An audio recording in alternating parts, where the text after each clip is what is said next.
Hi everyone, welcome back to my YouTube channel. Friends, हम आज बात करेंगे CBSE board class 10th English, जो कि हमारे पास बुक का नाम है फुटप्रिंट्स विदाउट फीट और चैप्टर नेम है हमारे पास the making of a scientist. और ये हमारा पार्ट 8th है।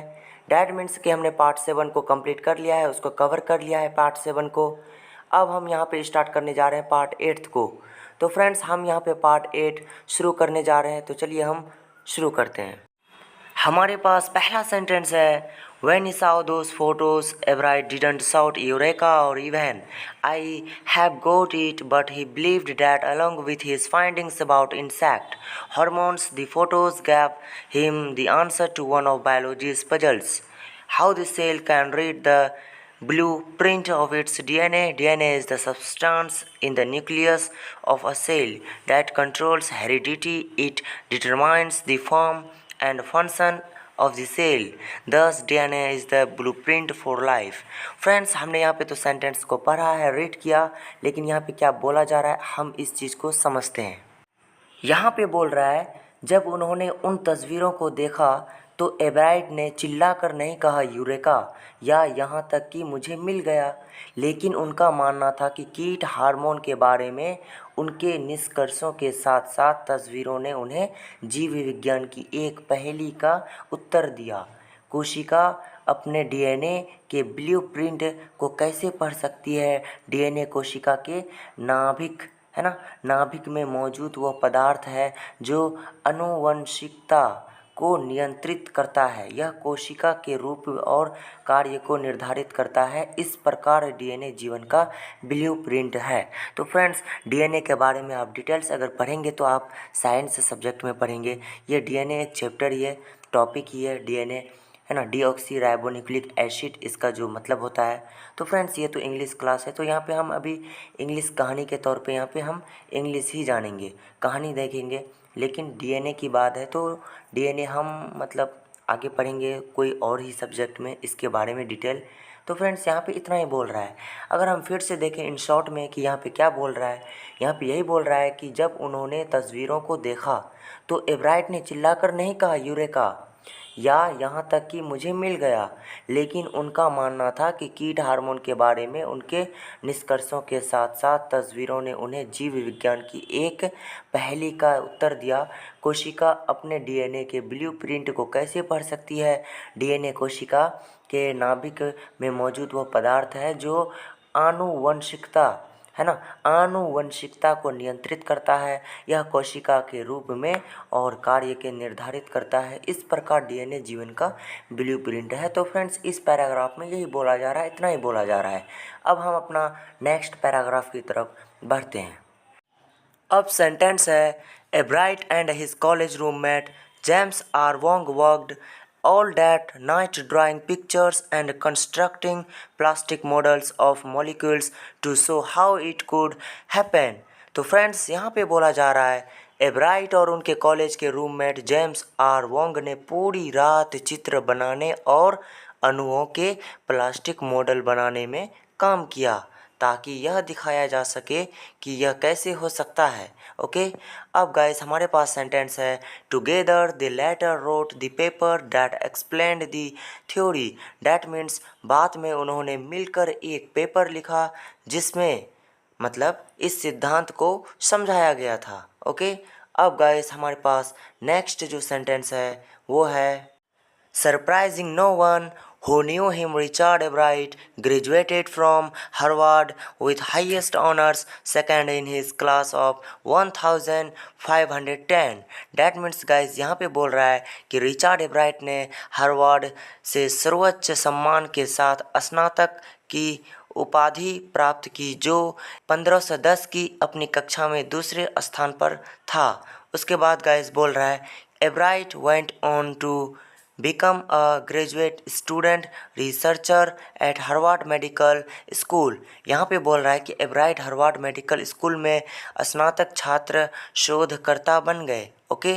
अब गाइस सेंटेंस है there he began doing experiments to test his theory. यहाँ पे बोला जा रहा है वहाँ उन्होंने अपने सिद्धांत का परीक्षण करने के लिए प्रयोग करना शुरू किया।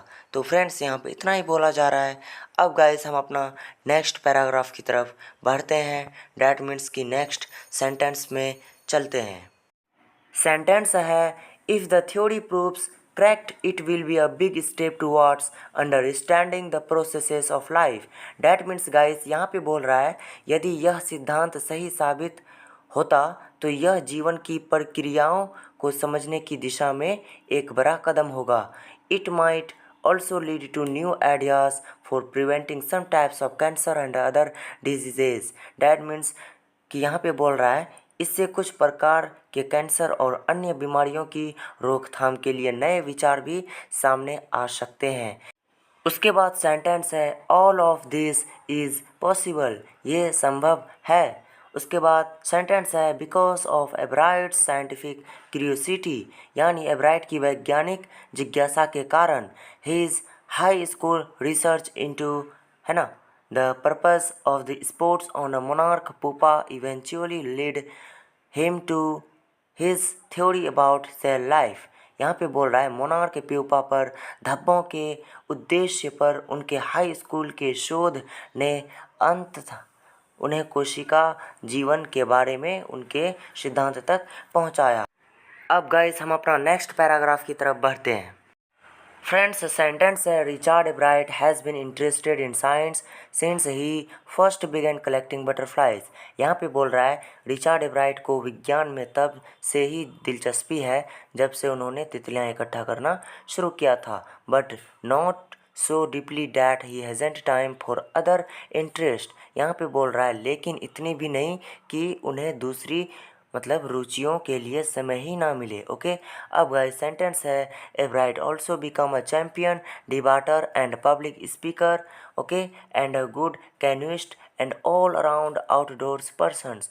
यहाँ पे बोल रहा है कि एब्राइट एक चैम्पियन वाद विवाद करता और सार्वजनिक वक्ता और एक अच्छे कैनोइस्ट और हर तरह के आउटडोर व्यक्ति भी बन गए। ओके। अब सेंटेंस है he is also an expert photographer particularly of nature and scientific exhibits. That means कि फ्रेंड्स यहाँ पे बोल रहा है वह एक विशेषज्ञ फोटोग्राफर भी है, ख़ास तौर पर प्रकृति और वैज्ञानिक प्रदर्शनों के। ओके। अब सेंटेंस है friends in high school Richard एब्राइट was a straight student. यहाँ पे बोल रहा है हाई स्कूल में रिचर्ड एब्राइट एक सीधे साधे छात्र थे। Okay. Because learning was easy he turned a lot of his energy towards the debating and model United Nations of clubs, sorry United Nations clubs. यहाँ पे बोला जा रहा है क्योंकि सीखना आसान था इसलिए उन्होंने अपनी बहुत सारी ऊर्जा डिबेटिंग और मॉडल यूनाइटेड नेशन क्लबों की ओर मोड़ दी। सेंटेंस है he also found someone to admire Richard A Weir his social studies teacher and adviser to both clubs. M.R. Werer was the perfect person for me then. He opened my mind to new ideas, एब्राइट said. Friends यहाँ पे बोला जा रहा है उन्हें Richard A वेरर की भी प्रशंसा करने वाला कोई मिल गया जो उनके सामाजिक अध्ययन के शिक्षक और दोनों क्लबों के सलाहकार थे। श्री वेरर उस समय मेरे लिए एक कदम सही व्यक्ति थे, उन्होंने मेरे दिमाग को नए विचारों के लिए खोल दिया, एब्राइट ने कहा। तो फ्रेंड्स यहाँ पे यही बोला जा रहा है। अगर हम इसको इन शॉर्ट में देखें, इन वन शॉट में, तो एक बार इसको देख लेते हैं। फ्रेंड्स कंफ्यूज्ड नहीं होना है, इस पैराग्राफ में यही बोला जा रहा है। इन शॉर्ट में देखो, इसमें यही बोला जा रहा है कि रिचर्ड एब्राइट को विज्ञान में तब से ही दिलचस्प है, मतलब जब से उन्होंने तितलियाँ इकट्ठा करना शुरू किया था, लेकिन इतनी भी नहीं कि उन्हें दूसरी रुचियों के लिए समय ही ना मिले। एब्राइट एक चैम्पियन वाद विवाद करता और सार्वजनिक वक्ता और एक अच्छे कैनोइस्ट और हर तरह के आउटडोर व्यक्ति भी बन गए। वह एक विशेषज्ञ फोटोग्राफर भी है, ख़ास तौर पर प्रकृति और वैज्ञानिक प्रदर्शनों के लिए। ओके, हाई स्कूल में मतलब रिचर्ड एब्राइट एक सीधे साधे छात्र थे। क्योंकि सीखना आसान था, इसलिए उन्होंने अपनी बहुत सारी ऊर्जा डिबेटिंग और मॉडल यूनाइटेड नेशन क्लबों की ओर मोड़ दी। उन्हें रिचर्ड ए वेहरर की भी मतलब प्रशंसा करने वाला कोई मिल गया, जो उनके सामाजिक अध्ययन के शिक्षक और दोनों क्लबों के सलाहकार थे। श्री वेहरर उस समय के लिए एक श्री वेहरर जो है उस समय के लिए एकदम सही व्यक्ति थे, सही आदमी थे। उन्होंने मेरे दिमाग को नए विचारों के लिए खोल दिया है, ब्राइट ने कहा। तो फ्रेंड्स, इसमें इन शॉर्ट के लिए इतना ही बोल रहा है। अब गाइस हम अपना नेक्स्ट पैराग्राफ की तरफ बढ़ते हैं। सेंटेंस है, Richard would always give that extra effort, M R. Weiher said. What pleased me was here was this person who put in 3 or 4 hours at night doing debate research besides doing all his research with butterflies and his other interest. Friends, यहाँ पे बोल रहा है, Shri wheeler ने कहा Richard हमेशा अतिरिक्त प्रयास करते थे। मुझे इस बात से खुशी हुई कि यह वह व्यक्ति था जो रात में 3 या 4 घंटे वाद विवाद पर शोध करने के अलावा तितलियों और अपनी अन्य रुचियों पर भी शोध करता था। तो फ्रेंड्स, यहाँ पे इतना ही बोल रहा है। अब हम अपना दूसरी सेंटेंस को देखते हैं। Richard was competitive, M R. Weiher continued, but not in bad sense. यहाँ पे बोल रहा है रिचर्ड प्रतिस्पर्धी था, श्री वेहरर ने आगे कहा, लेकिन बुरे अर्थों में नहीं। ही एक्सप्लेन्ड, उन्होंने समझाया। ओके यार, यहाँ पे सेंटेंस फिर है, Richard wasn't interested in winning for winning's sake or winning to get a prize. नहीं समझ आया ना, समझना होगा। यहाँ पे बोल रहा है गाइस, रिचर्ड को जीतने के लिए जितने या पुरस्कार पाने के लिए जितने में कोई दिलचस्प नहीं था। यहाँ पे गौर से सुनिए, यहाँ पे क्या बोल रहा है, Richard wasn't interested in winning for winning's sake or winning to get a prize. यहाँ पे बोल रहा है रिचर्ड को जीतने के लिए जितने या पुरस्कार पाने के लिए जितने में कोई दिलचस्पी नहीं थी, यही बोल रहा है। ओके, अब गाइस सेंटेंस है, rather he was winning because he wanted to do the best job he could for the right reasons he wants to be the best. यहाँ पे बोल रहा है, बल्कि वह इसलिए जीत रहा था क्योंकि वह अपना सर्वश्रेष्ठ काम करना चाहता था। यही कारणों से वह सर्वश्रेष्ठ बनना चाहता था। तो फ्रेंड्स, हमने इस सेंटेंस को देखा, इस पैराग्राफ को समझा, समरी के तौर पे हिंदी भी समझ लिया है।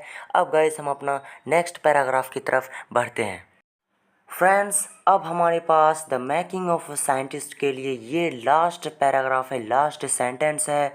तो वो सेंटेंस है, and that is one of the ingredients in the making of a scientist, start with a first rate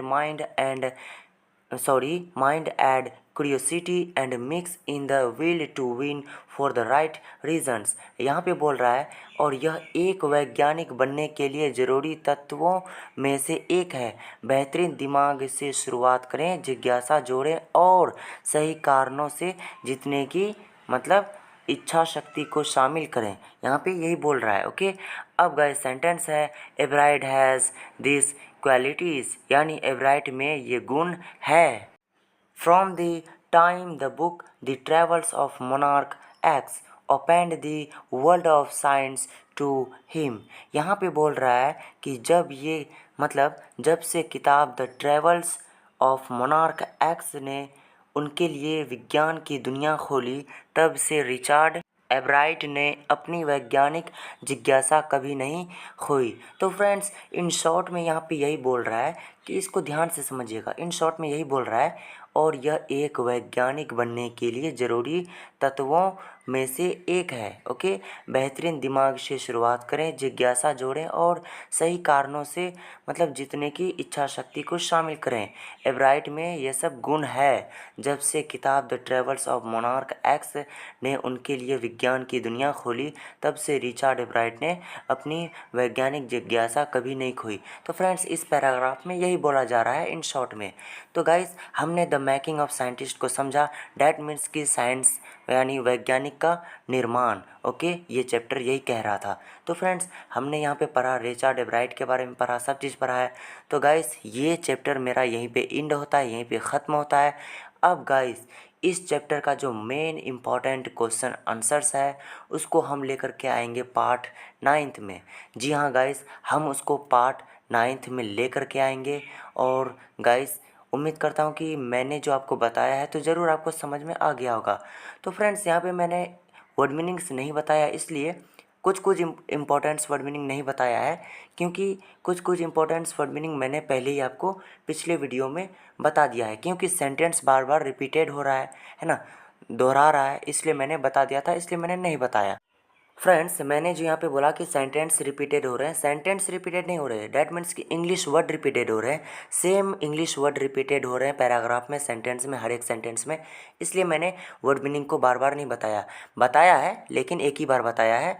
तो इसलिए मैंने बार बार वर्ड मीनिंग नहीं बताया है। तो फ्रेंड्स, उम्मीद करता हूँ कि आपको समझ में आ गया होगा। तब तक के लिए थैंक यू।